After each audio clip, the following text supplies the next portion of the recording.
This is a brief explainer video about the CLAT 2019 counseling process. Now, as we all know, the results of the CLAT 2019 exam is expected to be declared on June 14, 2019, and the counseling process will begin soon after that.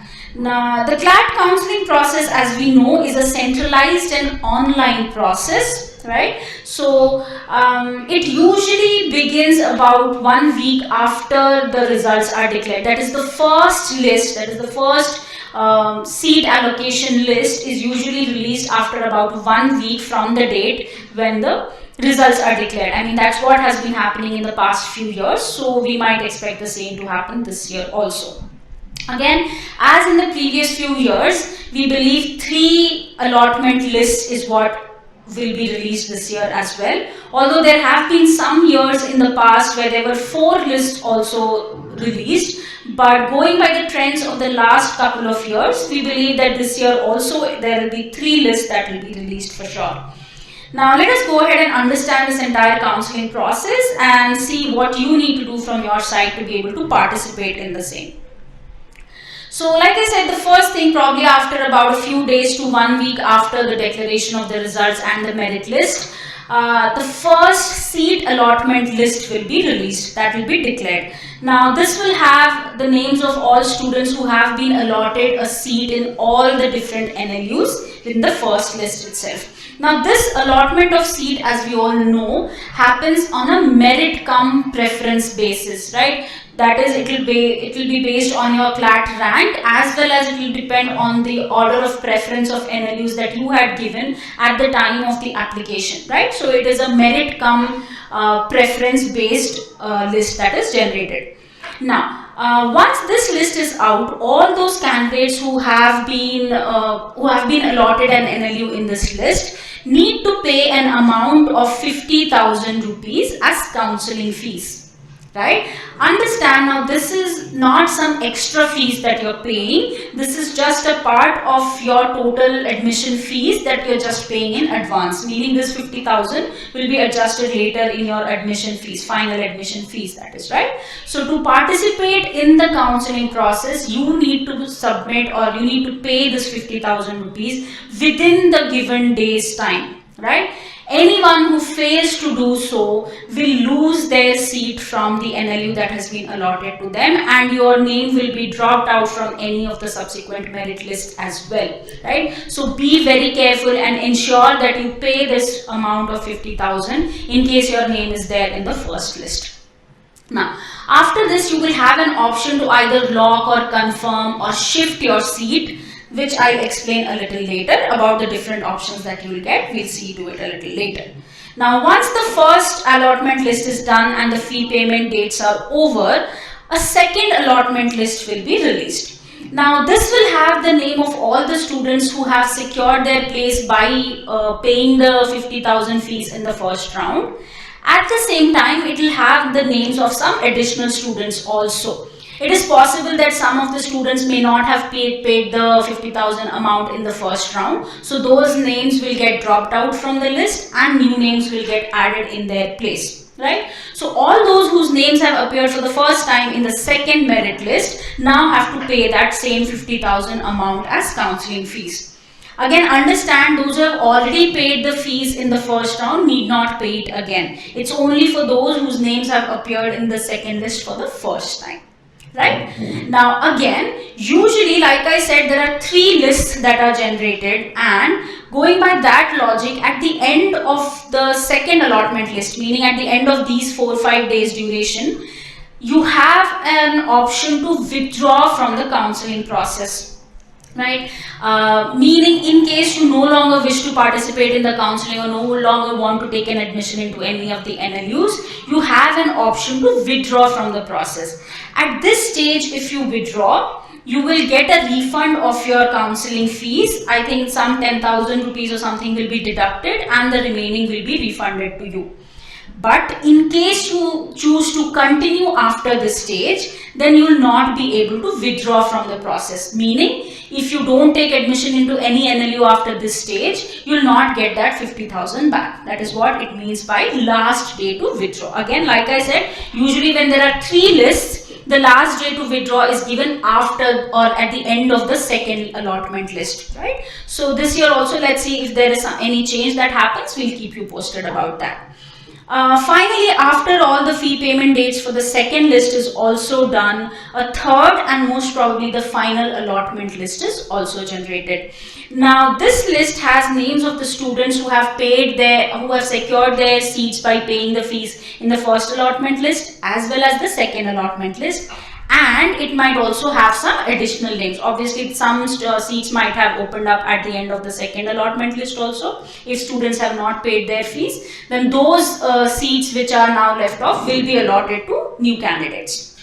Right? And like I said, in all probabilities, this would be the last allotment list. After this stage, you would be, once the NLU has been allotted to you and you have confirmed your seat by paying the 50,000, you will then be required to approach the concerned NLU and finish your application admission process. That is, you have to pay the remaining fees and then go ahead and finish the remaining admission process of submitting all documents and everything, right? Now let us go ahead and look at the different options that you get after each allotment list about locking or confirming your seat or having an option to shift. Now, you will get three different options. One is a lock option, one is a shift or upgrade option, and the third is your withdraw option. Now, the lock option means, let's say you've been allotted to some NLU, and if you choose this option, then your seat in this NLU will be confirmed, as in you are saying that you do not want to go to any NLU of higher preference in your list, that you are happy with this NLU and you are confirming your place in this NLU, meaning you are locking your seat in this NLU. Right? In case you choose this option, you will not be considered for any shifting of NLUs that might happen if there are some vacant seats in the NLUs in the subsequent lists. Right? So if you choose the lock option, it's like you're confirming your seat in that particular NLU. Right? For example, let's say you had an LSIU Bangalore, Hyderabad, and then Kolkata. Okay, let's say in the first list you get into Kolkata and you're happy with this choice, and if you lock this option, right, in the subsequent list, even if there is a vacancy in Hyderabad or Bangalore, you will not be able to shift because you've already locked your position in this Kolkata NLU. Right? So that is what this option means. Now, the second option, which may be called either a shift or an upgrade option, this means that you're confirming your seat by paying that 50,000, but you're open to moving higher up in your preference order. Meaning, again, let us say you have again Bangalore, Hyderabad and Kolkata that you have given in your preferences. Again, remember, this shifting or not shifting will happen according to the preference order that you have given in your application form. Now, again, let us say in this case you get Kolkata in the first seat allocation list and you chose for the shift option.